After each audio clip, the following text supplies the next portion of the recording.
Price the lord, hallelujah.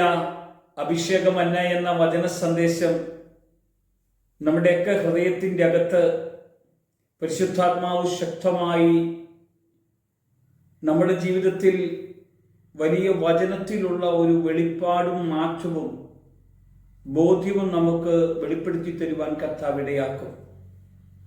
1 പത്രോസിന്റെ ലേഖനം 1-ാം അധ്യായത്തിന്റെ 18-19 വചനഭാഗത്ത് വ്യർത്ഥവും പിതൃപാരമ്പര്യമുള്ള നിങ്ങളുടെ നടപ്പിൽ നിന്ന് നിങ്ങളെ വീണ്ടെടുത്തിരിക്കുന്നത് പൊന്ന്, വെള്ളി മുതലായ അഴിഞ്ഞു പോകുന്ന വസ്തുക്കൾ കൊണ്ടല്ല,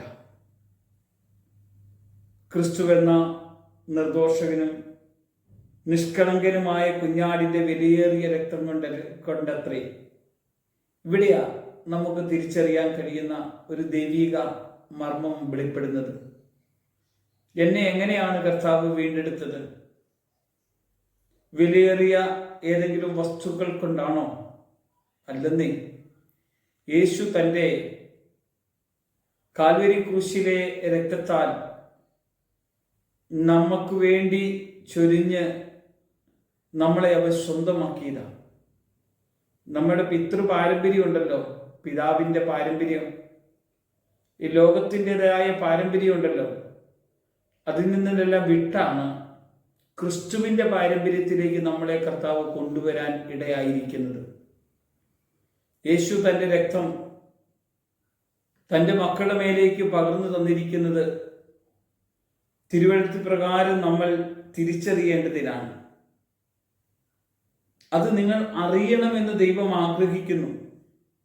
അവൻ ലോകസ്ഥാപനത്തിന് മുമ്പേ മുന്നറിയപ്പെടുവാനും അവൻ മുഖാന്തരം ദൈവത്തിൽ വിശ്വസിക്കുന്ന നിങ്ങൾക്ക് വേണ്ടി ഈ അന്ത്യകാലത്ത് വെളിപ്പെടുവാനും ആകുന്നു.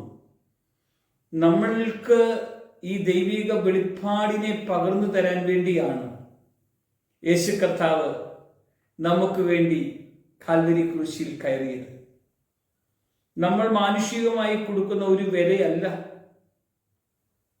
കർത്താവ് നമുക്ക് വേണ്ടി തന്ന വില. ഒരു മനുഷ്യൻ തൻ്റെ ജീവൻ മുഴുവനും നമുക്ക് വേണ്ടി അർപ്പിക്കുമ്പോഴാണ് ആ മനുഷ്യന് നമ്മോടുള്ള സ്നേഹം തിരിച്ചറിയാൻ കഴിയുന്നത്. യേശു കർത്താവ് തൻ്റെ ജീവൻ എനിക്ക് വേണ്ടി, എന്നെ സ്വന്തമാക്കാൻ വേണ്ടി അർപ്പിച്ചെങ്കിൽ എന്നോട് കാണിക്കുന്ന ഏറ്റവും വലിയ സ്നേഹമാണത്. അതുകൊണ്ടാണ് യേശു പറഞ്ഞത്, സ്നേഹിതന് വേണ്ടി ജീവൻ അർപ്പിക്കുന്നേക്കാൾ വലിയ സ്നേഹം ഇല്ല. ഏറ്റവും വലിയ സ്നേഹം ജീവൻ തരുന്ന സ്നേഹമാണ്. യേശു ജീവൻ തന്നാണ് നമ്മെ സ്നേഹിച്ചത്. ഒരാൾ പോലും തരാത്ത ഒരു കാര്യമാണ് യേശു നമുക്ക് വേണ്ടി ചെയ്തത്. യേശു ചെയ്തത് നമ്മുടെ പാപത്തിനൊരു പരിഹാര യാഗമായിട്ടാണ് യേശു അത് ചെയ്തത്. യേശുവിൻ്റെ പ്രവൃത്തി നമ്മളിൽ വെളിപ്പെടണം. യേശുവിൻ്റെ ചിന്ത നമ്മുടെ ചിന്തയായി മാറണം. യേശുവിൻ്റെ പ്രവൃത്തി നമ്മുടെ പ്രവൃത്തിയായി മാറണം. യേശുവിൻ്റെ ആലോചന നമ്മുടെ ആലോചനയായി മാറണം. യേശുവിൻ്റെ പ്രാർത്ഥന നമ്മുടെ പ്രാർത്ഥനയായി മാറണം. ഏറ്റവും വലിയൊരു മാതൃകയായിരുന്നു യേശു കാണിച്ചത്.